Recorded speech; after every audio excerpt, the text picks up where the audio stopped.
우리 함께 말씀 보도록 하겠습니다. 이 시간 하나님께서 주시는 말씀은 빌립보서 4장 4절로부터 7절까지의 말씀. 저와 여러분 한 절씩 교독하시겠습니다. 주 안에서 항상 기뻐하라. 내가 다시 말하노니 기뻐하라. 너희 만명을 모든 사람에게 알게 하라. 주께서 가까우시니라. 아무것도 염려하지 말고 다만 모든 일을 기도와 간구로 너희 구할 것을 감사함으로 하나님께 아뢰라.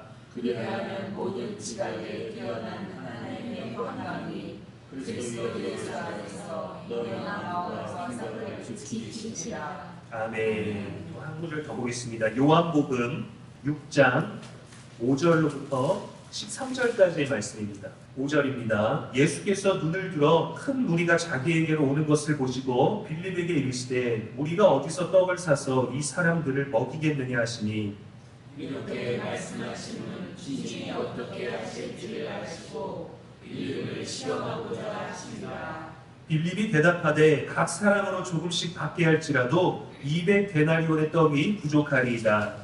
제자 중 하나 시몬 베드로의 형제 안드레가 예수께 여짜오되 여기 한 아이가 있어 보리떡 5개와 물고기 2마리를 가지고 있나이다. 그러나 그것이 많은 사람에게 얼마나 되겠사옵나이까.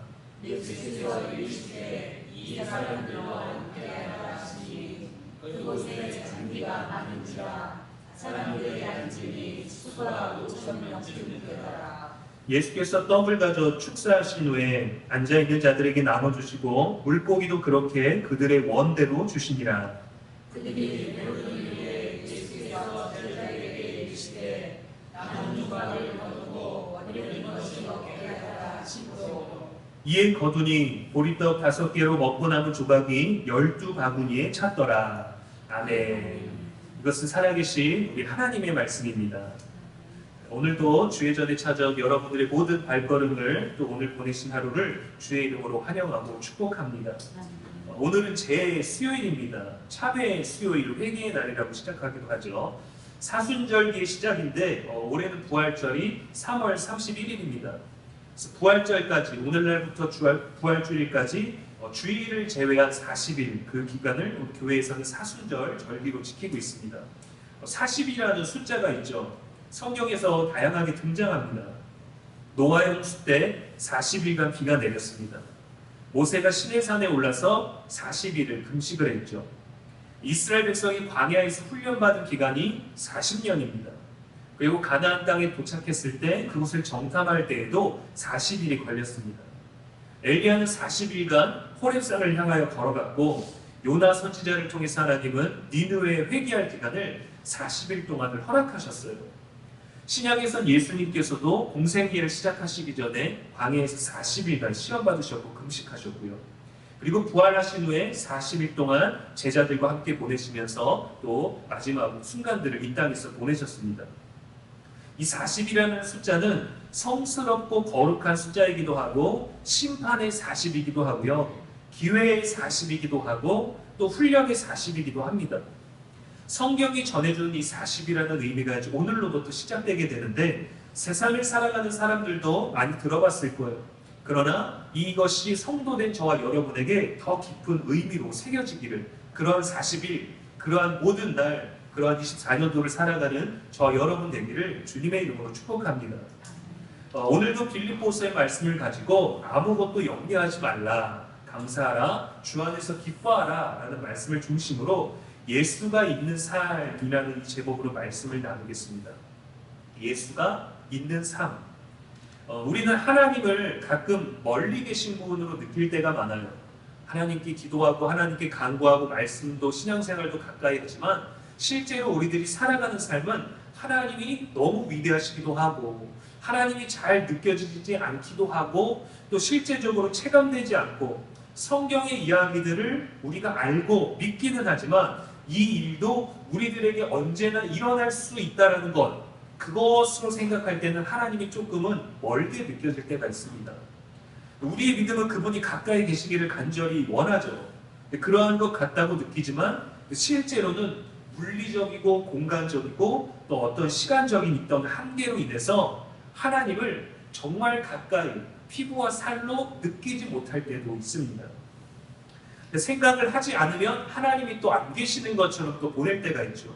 아, 하나님 이런 것까지 신경 쓰지 않으실 거야. 아, 이건 하나님이 보지 않으셨으면 좋겠어. 하나님 이건 조금 모른 척 해주십시오 라고 의도적으로 하나님과 조금 거리두기를 하고 싶을 때도 우리들의 일상에 있습니다. 그런데 여러분 기억하십시오. 하나님은 우리가 원하고 기대하고 바라는 것보다 우리들의 호흡만큼이나 가까이 계십니다. 여전히 가까이 계시고 늘 가까이 계셨고 앞으로도 가까이 계실 거예요. 때로는 멀게 느껴지는 하나님, 때로는 우리들의 어떤 일상생활이 성도로서 조금 부족하니까 하나님 조금 사생활을 위해서 거리두기를 좀 해주시면 안 되겠습니까? 이런 마음들이 우리 안에 들 때도 있어요. 그러나 그때도 그러한 요청을 하고 싶을 때도 하나님은 우리들의 호흡만큼 가까이 있습니다. 그분이 우리들에게 생기를 불어넣어 주셨죠. 얼굴과 얼굴을 맞대야만 할 수 있는 그 호흡을 느낄 수 있는 만큼 주님은 가까이 계십니다. 예수님은 인생의 근심과 걱정, 또 염려와 불확실한 미래를 가지고 살아가는 그런 많은 사람들 가운데서 말씀하셨어요. 그래서 산상수훈으로 마태복음 5장에서 많은 말씀들을 하셨죠. 큰 무리가 예수님께 몰려왔습니다. 천국에 대해서 말씀하고 계셨어요. 그들이 경험하지 못했던, 그들이 들어보지 못했던, 알지 못했던 구약의 선지자와 메시아들로부터 들었던 하나님의 모든 이야기, 모세오경이 토라의 가르침들을, 율법에 관한 것들을 다 들었는데 이것에 대한 아주 선명하게 들려지는, 선명하게 퍼즐이 맞춰지는 놀라운 이야기를 들으면서 그 깨우침에 감동하면서 예수님을 따르는 사람들이 너무도 많았습니다. 그들 중에는 예수님께 병고침을 받은 사람도 있었죠. 예수님께서 귀신을 쫓아내준 사람도 있었죠. 예수님께서 그를 구원하여 주신 것을 확실히 느낀 사람도 있었죠. 우리도 아마 그 큰 무리들 중에 하나였을 것입니다. 우리도 그분의 말씀을 사랑했어요. 우리도 그분을 신뢰했습니다. 그분을 끝까지 한번 쫓아가고 싶었어요. 그 당시에 유대인들에게는 어땠냐면 로마로부터 식민지, 우리로 치면 일제 치하에 있는 가운데서 이것이 광복, 해방이 될 수 있을 거라는 그 기대를 예수님에게 온전히 가지고 있었을 때였습니다. 실제적이고 정치적이고 현실적인 구원자를 만난 것 같았죠. 근데 그가 힘 있는 사람은 아니었던 것 같지만 그가 하는 말에는 너무도 놀라운 능력들이 많았어요. 큰 무리가 예수님께 몰려왔는데 이때 예수님께서 제자들을 시험하십니다. 5절 6절 말씀해 보니까 요한복음 큰 무리가 오는 것을 보시고 빌립에게 이르시되 우리가 어디서 떡을 사서 이 사람들을 먹이겠느냐, 이렇게 말씀하시는 친히 어떻게 하실지를 아시고 빌립을 시험하고자 하심이라. 반가운 단어는 아니지만 하나님이 우리들에게 함께 동행하시는 방법의 하나를 알려주시는 거예요. 빌립을 시험하고자 하심이라. 때론 우리가 유혹이 다가올 때 하나님이 우리를 방치하시는 게 아닙니다. 우리들의 믿음의 단계를 시험하실 때가 있어요. 아브라함에게도 이삭을 바치기 위하여 그를 시험하셨죠. 때로는 많은 사람들에게 유혹을 주시기도 하고 하나님의 테스트를 주시기도 하고 정말 통과해야 되는 시험, 우리 믿음의 수준을 체크하는 그러한 것들이 있는데 오늘 이 순간 예수님께서 빌립을 시험하고자 말씀하셨어요. 어디서 우리가 이 많은 사람들을 먹일 것을 준비할 수 있겠느냐. 빌립은 계산이 빠른 사람이었습니다. 이과였던 것 같아요. 주님, 200데나리온의 떡이 부족합니다. 그냥 보자마자 딱 나온 거예요. 이 사람들을 먹일 건데 어떻게 하면 좋겠느냐. 주님, 200데나리온이 부족합니다. 당시에 1데나리온은요, 사람이 하루 품삯이었어요. 200데나리온이 부족하다는 건 200명의 사람이 오늘 1일로 일했던 그 금액만큼입니다. 지금으로 환산하면요, 얼마큼 될지는 모르지만 보통 한 4천만 원 넘는 거예요. 2천만 원 훨씬 넘는 금액인 겁니다. 한 번 모인 사람들을 먹는데 밥값이 2천만 원이에요. 이렇게 계산이 빨랐던 빌립이었죠. 근데 제자들은 너무도 당황스러웠습니다. 어떻게 먹을 걸 어디에서 찾을까? 구약에서는 광야에서 하나님이 기도하면은 만나를 내려주시더라. 이거는 진리입니다. 고기를 주십시오. 해서 만나가 두 규빗이 쌓였죠. 90cm가 쌓일 만큼. 그 놀라운 일들이 있었는데 제자들에게서는 너무도 당황스러운 상황이 된 거예요. 사람이 남자만 사실 5천 명이었죠. 그 가족까지 4인 가족이라고 생각하면 2만 명의 사람이 모여있는 상황인데 이 사람들을 12명이서 예수님 포함해서 13명이 어떻게 먹일 수 있을까요? 그러다가 한 아이의 도시락을 찾았습니다. 제자들의 것이 아니었어요. 그리고 이 아이가 헌신하겠다라고 말하지도 않았습니다. 그냥 이 무리들 중에서 먹을 것을 발견했을 뿐입니다. 이 큰 무리에게는 없는 것과 같았어요. 제자들에게는 아무것도 없었습니다. 나누어 줄 것도 없었고, 예수님이 우리들에게 뭔가 말씀하셨는데 예수님 말씀대로 행할 만한, 고민할 만한 것들이 우리 안에 아무것도 없었어요. 자신들이 먹을 것도 없었습니다. 방법이 없었어요. 염려가 되기 시작했습니다. 기뻐할 수가 없었어요. 예수님과 함께 있지만 이 일을 어떡하나? 예수님은 대체 무슨 마음으로, 무슨 생각으로 우리들에게 이러한 무리한 요구를 하시는 걸까? 너무도 마땅하지 않습니까? 지금 여기에도 12명이 남짓하게 모여있는데 우리에게 1000명의 인원의 밥을 먹이라고 한다면, 그쵸 여러분? 우리는 어떡할까? 얼마가 들까? 이 고민을 하게 되는 겁니다. 나쁜 게 아니에요. 현실적으로 우리가 마주하게 되는 고민인 것입니다. 큰 축구 경기장 관중석에 사람들이 꽉 차 있는데 그 경기장에 들어가서 여기 있는 사람들 다 먹이라는 지시를 하신 거죠. 제자들의 걱정은 너무도 당연한 것이었습니다. 제자들의 염려는 너무도 당연한 것이었어요. 이거는 걱정 수준이 아니라 아무것도 생각할 수 없는, 대책이 없는 상황입니다. 이 상황에서 다시금 예수님이 하신 말씀에 집중해 보겠습니다. 요한복음 6장 6절 말씀에 보니까 이렇게 말씀하심은 친히 어떻게 하실지를 아시고 빌립을 시험하고자 하십니다. 뭐라고 되어 있습니까? 예수님에게는 방법이 있었다는 거예요. 예수님은 스스로 어떻게 하실지 계획은 있는데 빌립을 시험하고자 던져보신 거죠. 예수님께서는 답이 있었습니다. 친히 어떻게 하실지를 아셨어요. 예수님은 많은 사람들을 모두를 먹이고 싶어 하셨습니다. 예수님의 마음은 그랬어요. 우리가 가진 것은 없고 우리 인원은 적지만, 우리 공동체는 작지만 여기에 하나님의 말씀을 듣기 위해 온 이 불쌍한 모든 사람들을 다 먹이고 싶어 하셨습니다. 그리고 예수님은 먹이실 수 있었어요. 방법이 있었단 말입니다.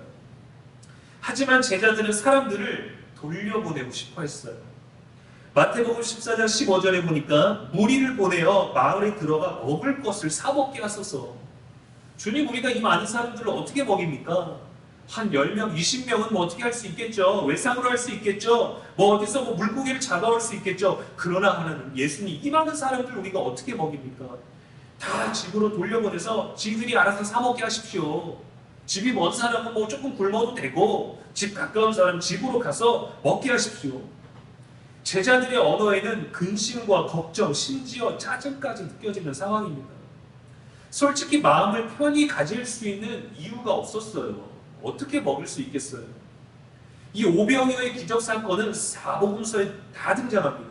근데 마태복음, 마가복음, 누가복음에는 이 제자들의 언어가 기록되어 있어요. 무리를 집으로 돌려보내 알아서 먹게 하십시오. 가진 것이, 보여지는 것이 없기 때문이죠. 근데 그들이 볼 수 있는 건 뭐가 있나요? 어린아이 도시락 하나가 있지만 예수님이 곁에 계시잖아요.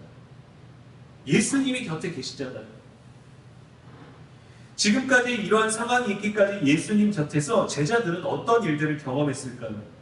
나병 환자가 고침받는 것을 보았고요. 백부장의 하인을 병들었는데 만나지도 않았는데 그가 병 고친 사건을 들었고요. 그리고 베드로의 장모의 열병을 그 현장에서 치료하셨고, 폭풍과 풍랑이 부는 바다를 잠잠케 하셨고, 중풍병자를 고치셨고, 12년 된 혈류병 여인을 옷자락만 만졌는데 나은 것을 보았고, 죽은 소녀를 살리신 것을 보았고, 귀신을 내쫓는 것을 보았고, 38년 된 병자를 그 자리에서 치유하는 것, 그가 그의 자리를 들고 걸어가는 것을 봤어요.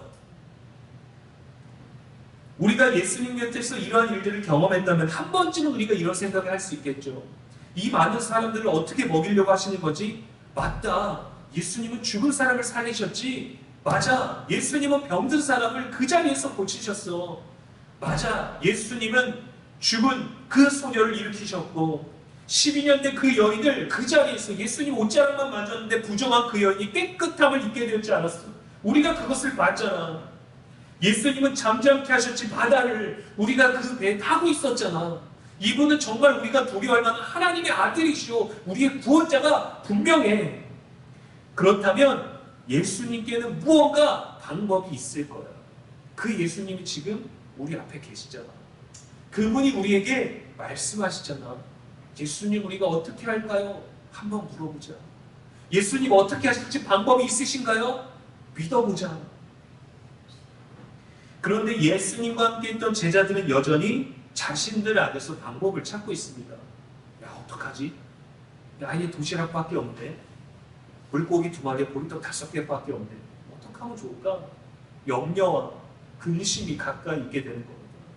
주님이 옆에 계신데 제자들에게는 근심과 염려와 걱정과 짜증과 불안과 이 사람들이 다 우리들의 무거운 짐이 된 것 같은 상황을 맞이하고 있는 거예요. 그래서 답이 없어요. 예수님은 여전히 친히 어떻게 하실지 답이 있으셨지만 제자들에게는 답도 없고 예수님도 없는 것 같았습니다. 기적의 현장에 늘 있었던 제자들이지만 지금 이 순간에는 그 어떤 기적의 현장에도 없었던 것처럼 상황을 맞이하고 있는 거예요. 제자들의 대답은 결국 아니요 였습니다. 이들을 먹일 수 없습니다. 200데나리온이 있다 할지라도 이 많은 걸 누가 사옵니까? 누가 들고 옵니까? 누가 나눠줍니까? 마치 정말 예수님이 곁에 계시지 않은 것처럼 행동했어요. 세상을 창조하신 그분, 능력이 많은 그분을 의지하기보다는 예수님도 돈이 부족해서 아무것도 할 수 없는 우리와 똑같다라는 결론을 내리게 되었습니다.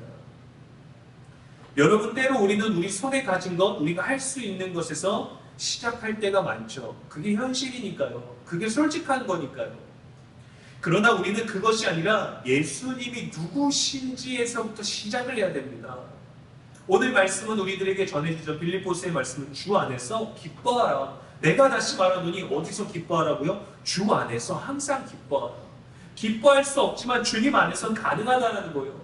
내 현실과 내 모든 미래와 내 모든 상황들을 바라보면 답이 없는데 주님을 바라보면 그분 안에서 기뻐할 수 있다는 거죠. 내게 능력 주시는 자 안에서 내가 모든 것을 할 수 있는 겁니다. 근데 많은 성도님들이 빌립보서 4절 13절의 이 말씀을 너무도 좋아하지만 내가 모든 것을 할 수 있다는 것에 집중해요. 근데 내가 모든 것을 할 수 있는 그 영역은 뭐냐면 내게 능력 주시는 자 안에서 내가 모든 걸 할 수 있는 겁니다. 우리가 다 뭘 할 수 있겠어요? 미래를 볼 수 있나요? 과거를 바꿀 수 있나요? 우리는 아무것도 할 수 없어요. 그러나 우리들에게 능력을 주시는 자 안에서 우리는 항상 기뻐할 수 있고 기적을 경험하지는 않았지만 말씀을 믿음으로 예수를 바라봄으로 그분 안에서 우리는 기적을 꿈꿀 수 있는 인생이 되는 것입니다. 예수님이 누구인지 내가 믿는 분이 누구신지에서 시작하는 것, 그것이 바로 믿음이에요. 그것이 바로 주 안에서 시작하는 겁니다. 5,000명을 먹이고도 12바구니가 남았어요. 성경에서 12는 충만한 숫자입니다. 풍성한 숫자예요. 12지파, 12제자, 새 예루살렘의 12기초석, 모든 것들의 시작들이 이 10이라는 숫자에서 채워진 것이죠. 충만한 완전수입니다. 부족함이 없는 수입니다. 그래서 12바구니가 남았다는 것은 주님은 다 먹이고도 그들이 원대로 배불리 먹고도 12바구니가 남았다는 것은 모두가 충만하게 채워진 상태로 남은 것도 충만하다는 거예요. 예수님께서 가까이 계시면 아무것도 염려할 것이 없다는 것을 우리들에게 주는 것이죠. 빌립은 사실 200데나리온이 필요합니다라는 이과의 이 발상을 얘기를 했지만 하나님은 그를 시험하셔서 그의 대답도 살아가셨어요. 그의 대답도 귀하게 여기셨습니다. 근데 그가 어떠한 대답을 내놨든지 이 일을 해결하실 분은 예수님이세요. 근데 예수가 없으니까 200데나리온의 말만 하고 답이 없던 거죠. 그나마 안드레가 조용히 돌아다니다가 어린아이를 데리고 왔지만 이것은 답이 되지 않았습니다. 우리가 가진 것이 답이 되는 것이 아니라 주님이 어떤 일을 하실지가 답이 되는 거예요. 그러니까 예수님이 우리들에게 답이 되는 거죠. 어려운 일을 당했을 때 우리들은 그 방법, 어떠한 재물, 어떠한 인맥, 다양한 방법들이 있겠지만 우리의 답은 예수님이 누구신지에서 시작하는 겁니다. 그분이 언제든지 우리의 답이 되는 거예요. 우리가 어떤 홀릭에 빠지고 중독에 빠지고 어려움에 빠지고 환난에 빠지고 상심에 빠졌을 때 우리는 이것에 벗어나는 것을 성공이라고 벗어나는 것을 답이라고 생각하지만 이것을 어떻게 이겨낼 것인가 그 지혜를 구할 때 예수님이라면 어떻게 하셨을까? 예수님을 의지하는 것으로부터 답을 얻고 시작해야 됩니다. 예수님이 우리를 시험하시는 것일 수도 있어요. 우리들의 유혹, 때로는 어쩔 수 없겠지만 유혹을 이겨내고 벗어나는 것 또한 예수님이 누구신지, 예수님이 내가 뭘 하기를 원하신지 거기서 답을 시작하는 것이죠.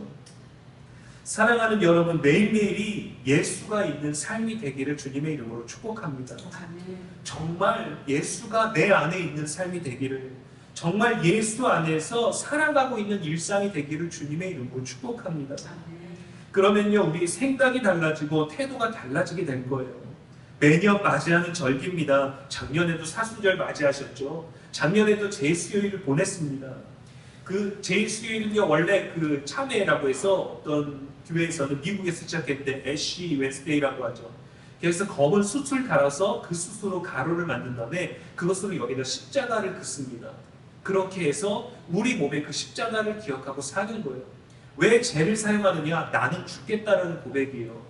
나는 다 타서 없어지고 이 죄만 남습니다. 나의 의지, 나의 고집, 나의 연약함, 나의 죄, 나의 어떤 욕심들 다 내려놓고 내가 좋아하는 것도 다 내려놓고 나는 주님 앞에 죽습니다. 해서 다 태워진 그 죄를 가지고 여기다 그어요.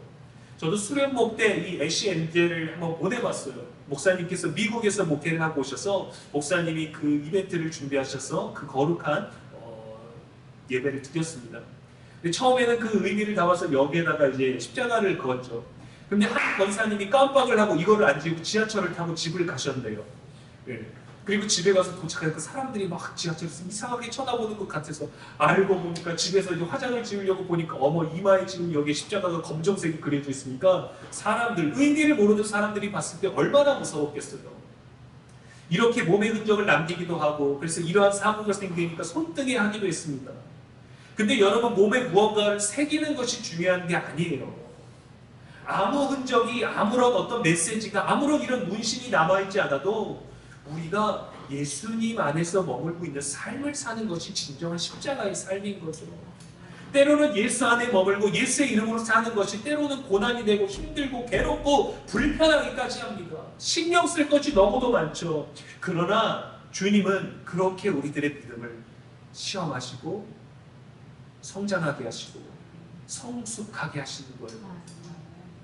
똑같은 믿음을 경험했는데, 똑같은 시험을 경험했는데 지금은 여러분들이 조금 더 온유하게, 지금은 조금 더 과하지 않게, 분노하지 않으므로, 실망하지 않고 낙담하지 않으므로 우리들의 문제와 고난과 시험을 맞이하실 것입니다. 우리가 또 부록의 나이라고 하고 또 그렇게 인생의 10년마다 무언가 이름을 매겨서 그러한 경륜을 느끼게 하는 언어들이 있죠. 그러나 여러분, 모든 사람들이 누리게 되는 것은 아닙니다. 나이대가 되면 적당하게 모든 것들을 배워야 된다고 하지만 우리의 인생은 예수님에게 배워야 되는 거예요. 그분에게 배우는 것이 빨리 배우는 것이고, 그분에게 배우는 것이 진짜로 배우는 것이고, 그분에게 배우는 것이 이전의 고난보다 더 그 고난들을 지혜롭게 맞이할 수 있는 믿음이 자라나게 되는 거예요. 인생의 많은 경험을 통해서 배우기도 합니다. 그러나 알지만 체감하는 건 다르거든요. 우리 몸으로 느끼는 건 다르거든요. 여러분, 우리들의 일상은요, 행복하고 편안함을 찾기를 원하기 때문에 되도록이면 고난을 멀리하고 싶어 합니다. 고난을 경험하고 싶지 않아 합니다. 그게 우리의 본능이에요. 그러나 희생 없이는 아무것도 얻을 수 없어요. 땀 흘려서 운동을 해야 건강함을 얻을 수 있는 것이고, 먹고 싶은 것을 참아내야 살찌지 않는 것이고, 열심히 수고하고 일해야 누릴 것이 많아지고 경제활동이 가능한 것이고, 기도한 만큼 응답을 얻게 되는 것이고, 사랑한 만큼 열매를 얻게 되는 것입니다. 거저 얻을 수 있는 건 하나님의 은혜밖에 없어요. 거저 얻을 수 있는 건 우리가 예수님의 이름으로 기도하는 것밖에 없습니다. 그러나 믿음도 오늘 본문에서와 같이 힘든 상황을 맞이할 때 하나님에겐 답이 있고 예수님에겐 답이 있는데 우리들에게는 시험하고자 말씀하실 때가 있어요. 주님에게는 답이 있는데, 야, 김병기야, 너 이거 한번 해봐라. 이거 어떻게 생각하니? 너 어떻게 할래? 아, 주님 뭐 정답이 없네요. 왜 저한테 이런 걸 주십니까가 아니라 주님 안에서 답을 얻으십시오. 예수가 있는 삶을 살아야죠. 우리나라를 생각해 보십시오. 갑작스럽게 운이 좋아서 경제 성장이 막 50년 만에 이루어졌나요? 세계 강국에 들어가게 됐나요? 아닙니다. 오랜 역사로부터 외란에 침입에 대항했던 많은 사람들이 있었고, 자신의 목숨을 던져서 이 땅을 지켰던 사람들이 있었고, 6.25 참전이 있었을 때에도 모든 땅들을 지키기 위하여 목숨을 걸고 이 땅을 지키기 위해 희생한 사람들이 있었기 때문입니다. 그들이 힘이 좋아서 이기는 것이 아니에요. 끝까지 포기하지 않았기 때문입니다. 그래서 우리가 오늘의 현실을 누릴 수 있는 거죠. 우리는 너무도 많은 것들을 누리는 나라가 되었습니다. 너무도 많은 문화와 너무도 많은 기술로 말미암아 정말 세계에서 손꼽히는 인생이 되었는데 예수가 없어요. 우리가 100년 전 이 땅 가운데서 참회가 있었습니다. 뜨거운 회개가 있었어요. 그래서 부흥이 있었죠. 저는 기도가 이 나라를 일으켰다고, 기도가 이 나라를 지켰다고 생각합니다. 우리가 보이지 않지만 어디선가 지금 여러분처럼 저처럼 기도하는 사람들, 예배하는 사람들이 있기 때문에 이 나라가 무너지지 않고 있지만 예수 없는 삶을 사는 사람들이 너무 많죠. 왜 행복하고 이 만족하고 이 아름다운 나라가, 모든 것들이 풍족한 나라가 왜 자살률이 1위가 됐을까요? 왜 한 시간에 2명씩 자신의 목숨을 포기하고 있을까요? 왜 하루에 40명이 넘는 사람들이 자신의 인생을 포기할까요? 충분히 모든 것들을 누릴 수 있는 삶인데, 충분히 사랑할 수 있는데 왜 그렇지 않을까요? 좋은, 완전한, 풍족한 것들이 많이 있는데 비교하기 때문이죠. 비교하기 때문이에요. 그래서 우리에게는 특정한 누군가가 필요한 것이 아닙니다. 왜냐하면 한 사람이 성공한 인생을 보면 더 성공한 사람이 생기고 실패한 인생이 생겨버리거든요. 더 많이 가진 사람이 있으면 내가 가지지 못한 걸 발견하게 되고, 내가 많이 가져서 자랑하고 싶었는데도 불구하고 나보다 더 많이 가진 사람이 생기니까 우리는 만족할 수가 없는 거예요. 그러나 모든 사람들이 이 세상을 창조하신 하나님이 보내주신 예수 그리스도를 모두가 안다면 내가 가진 것이 무엇인지, 내가 누린 것이 무엇인지, 내가 먹은 것이 무엇인지 아무 상관없이 모두 자신의 인생에 만족할 수 있는 것이죠. 모든 사람이 유행하는 무언가가 아니라, 유행하는 아이템이 아니라 예수의 이름을 가지고 함께 산다고 말해보십시오.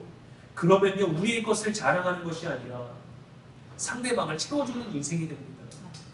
나를 채워주십시오라고 말하는 사람이 아니라 내 가진 것이 적지만 그것을 나눌 수 있는 인생이 되는 것이 예수가 있는 삶이죠. 그렇다고 여러분 오직 예수님만 보다가 곁에 있는 주변의 사람들을 놓치지 마십시오. 가까이 있는 자들에게도 감사하시고 사랑하십시오. 우리 가까이 있는 그 사람이 바로 예수님이 함께하게 하신 사람입니다. 우리의 가족이, 우리의 이웃이, 우리의 함께 일하는 모든 사람들이, 모든 이들을 대할 때 예수님 대하듯 하십시오. 저 사람은 예수가 아니야, 예수 같지도 않은 사람이, 성도도 아니고 교회도 안 다니는 사람이 아니라 그 사람이 오늘 여러분의 예수일 수 있습니다.